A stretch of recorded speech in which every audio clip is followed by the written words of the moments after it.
Hello everybody, this is Hammer Striker here. Today I've got the Walther PDP Pro SD. This is the 5.1.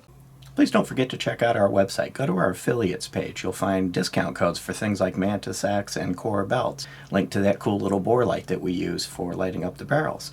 Use those links. It will often save you money, never will cost you any additional money, and helps the channel. And please consider supporting the channel on Player, formerly Utreon, where we can do some types of videos that are no longer allowed on YouTube. And this is the full-size frame. And so they got a nice long name to keep track of. It does come in this nice box, which I'm really not going to do anything with here on the video, but it is a good solid box. Almost reminds me of the suitcases that the XDMs used to come in. So this is kind of an evolution of a series of pistols by Walther, going all the way back to the P99, then the PPQ. When the PPQ came out, there you can see it's the full-size frame. When the PPQ came out, it revolutionized the striker fire trigger. It became the striker fire trigger to beat. So when Walther released the PDP, which I've got one of here, they only had one job: don't screw up the trigger. And they didn't. This trigger is every bit as good as the PPQ trigger. Nice smooth light take up, decent crisp break, really light and nice. Short reset. Now that time I let it bounce, but it's a really short reset and again a nice crisp break. So when they released the PDP, they did not mess up the trigger. So effectively the PDP and the PPQs that precede it have an unbeatable trigger until this. So this is the PDP Pro, and when I say until this actually beats the PPQ and PDP trigger. It's a flatty trigger. That alone doesn't make it beat it, but I'll show you the draw on it. Again, a nice short take up and a really short, very crisp, defined break, but it's really, really light. And there's the reset. Again, I let it bounce just a hair, and then again, nice short, crisp break.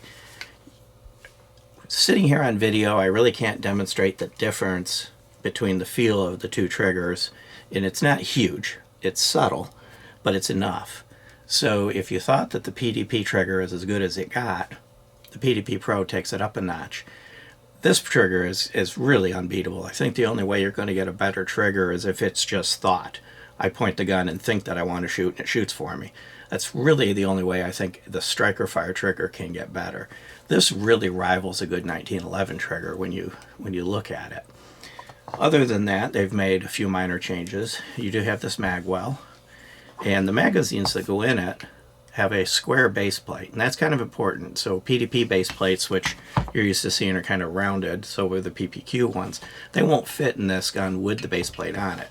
However, when you push this pin out, which you would do if you want to replace the back straps with either the small or the medium back straps that come with it. It's got the large on it right now. It comes with the medium installed. You punch that pin out, and that's the only thing also retaining the magwell.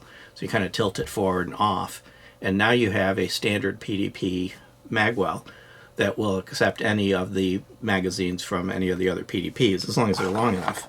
These are 18 round magazines. This is the full size. There is a compact that's got a shorter grip, but it's an 18 round magazine, and they fit up there nice and flush. So they've really designed this well. It sticks out only a hair, but it blends in well, and they eject easily and smoothly. So it comes with 3 of these 18 round magazines. There is a 10 round version available. It would come with 3 10 round magazines for states that these are just too scary to have. And of course, if you look up here at the business end, it does have a threaded barrel. It's 1/2 by 28. So any of the standard things you might want to put on the end of this will fit. The only negative to this that I found is this doesn't have an O-ring on it. So no matter how tight you make it, it will, from heat cycling and running the gun, it'll loosen up. So you're either going to take it off when you're shooting, or you're just going to have to remember to periodically retighten it, because if it walks off, it may find itself downrange, and that wouldn't be a good thing. That's one thing I wish they did. I wish it had the O-ring in it that kind of retained it and prevented it from vibrating off. That's the only thing that this gun did that I, kind of had an issue with, is that. Everything else in the gun just worked. And even that's kind of a minor annoyance rather than a true, real problem. It's got all the same front and rear serrations that the PDP has. It is optics ready. Unfortunately, it doesn't come with the plates. They give you one free plate with the gun, so you get a card with a QR code on it. It's got a code in it. You scan that and online and order the plate, and they'll send you one plate for free. So you got to pick what optic you want. It's compatible with most of the optics, and it's big enough to work with pretty much all the optics that are out there. Just make sure that there's a plate available for it and order the plate. Unfortunately, you can't order the plate in advance for free. It's tied to the serial number of the gun. But if you know what optic you want and you're willing to pay for the plate, you could pre-order it and have it on the way. All the other features you've come used to on a PDP are here. As I mentioned, the replaceable back straps. It's got a large trigger guard with serrations on the front of it if you want to put your fingers on it, but that allows for use with a glove. It does have kind of a grip texture that is consistent with the other PDPs. You can see it here. And it's grippy, a little bit sandpapery, but not. It's not abrasive. It doesn't really bite into you at all. And the back straps are kind of rubbery, so they're kind of cushiony, but the rest of it is kind of rigid. In fact, if I take one here, I can show you. I'll put the gun down. They're kind of flexible and kind of squishy, but they're solid enough to do the job of fitting well in your hand. You got a little bit of texture here on the front strap. Nothing about this texture is abrasive or bitey, but it does stay in your hand well, and it's comfortable to hold. Now, of course, with the full size, it's a full 3-finger grip. Even if you got large hands, you're barely coming down here onto the Magwell. The compact's, of course, got a little bit shorter grip, and you may find yourself kind of gripping the Magwell like that on the compact. Nice deep beaver tail, very unlikely to get slide bit. Ambi slide stop slide release. Reversible mag catch, so the mag catch isn't ambi, but it is reversible. Overall, it's a well-designed, very ergonomic gun, and of course you can see it's got a 4-slot Picatinny rail. And while I'm counting things, let's talk about the dimensions of it. This is a big gun. It's a full size. It's a duty gun, and it's got a threaded barrel, so of course it's just going to be big. Front to rear, all the way out to the end of that barrel, is 8.6 inches. It's 5.9 inches tall, including the Magwell, and it's 1.34 inches thick, which is consistent with Glocks and a lot of the other guns in this category. And other than the thickness is the same on these, other than you can see that it's a little bit smaller with the grip. There's a compact grip. So actually, I'm going to use that compact grip to show you. If it had the Magwell on it, you could see, since the Magwell comes up over this lip, my finger would be sitting on the Magwell. The PDP Pro Compact with that Magwell would do the same thing. And they just added a few features, kind of tactical features, but it is well done and well executed. And it weighs 27.5 ounces with one of the empty mags in it. Sights are nice. They're a good 3-dot sight. They're both replaceable. The front one goes on with a screw, kind of like a Glock, and the rear one is dovetailed. But the rear one is also height and windage adjustable, so you can adjust the sight easily. Now, when I first saw this, I was playing with it at the FFL, and looking at it, I'm thinking those dots are a little bit small. It might be hard to shoot. Turned out not to be true. These sights are easy to pick up at the range, and this gun has got high mechanical accuracy, so it was really easy to just keep pounding the rounds into the same hole over and over again. Overall, a very well done gun and very nice sights. And of course, if you put an optic on it, the sights become irrelevant. But you can see it's dovetailed, so if I wanted to replace the sights, I easily could. I found this to be a pleasure to shoot well. It worked absolutely flawlessly, did not have any ammo sensitivity or any bad behavior. Cleaned it and oiled it, of course, when I got it out of the box, took it to the range, and it just worked. It just worked from the first round, and it worked until I was done shooting. And one thing I did note, that this gun was kind of bone dry on the frame from the factory, and there was some protectant on the slide. So this would not be a good one for those people that like to take them out of the box without doing anything with them and run them. You really want to plan to clean and oil this. And one note I will make as regard to ammo sensitivity, I didn't observe any ammo sensitivity, but they do provide this OD green spring, and it's not just there for looks and color. When you put a suppressor on it, they recommend that you use this spring instead of the silver one that's in it.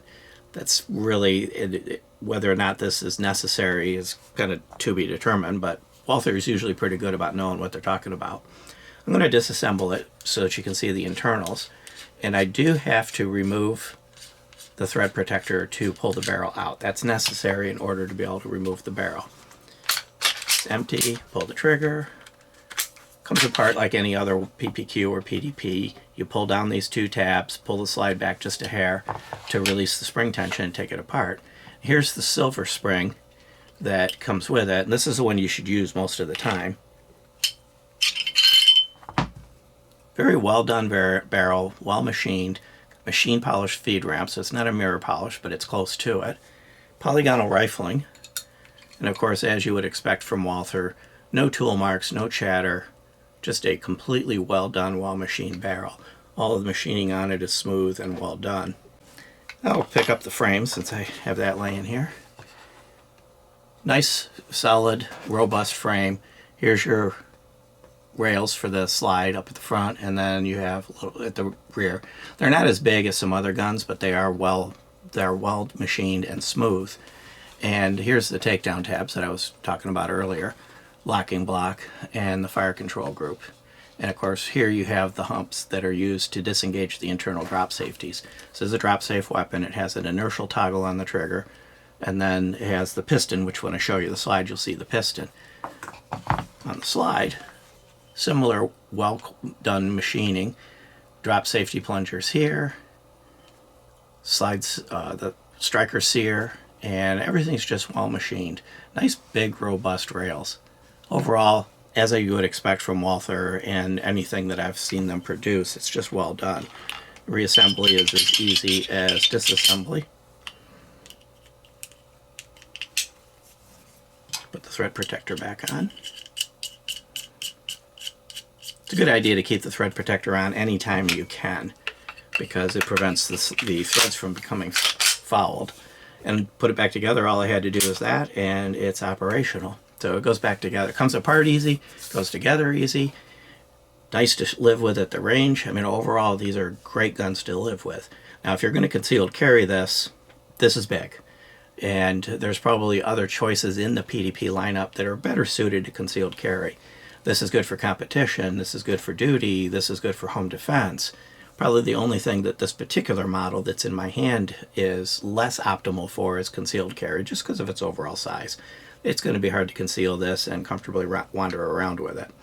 Has an MSRP of $829, so it's on the more expensive side of the PDP lineup, but it's not ridiculous. A lot of these guns, they have the Magwell and the tactical features, you know, they tend to climb up to the $900 plus, $9,000 range, so it's still in a reasonable price range. And of course, the triggers on these, the other PDP models, and this one are very well suited to competition type shooting where you want to use the reset.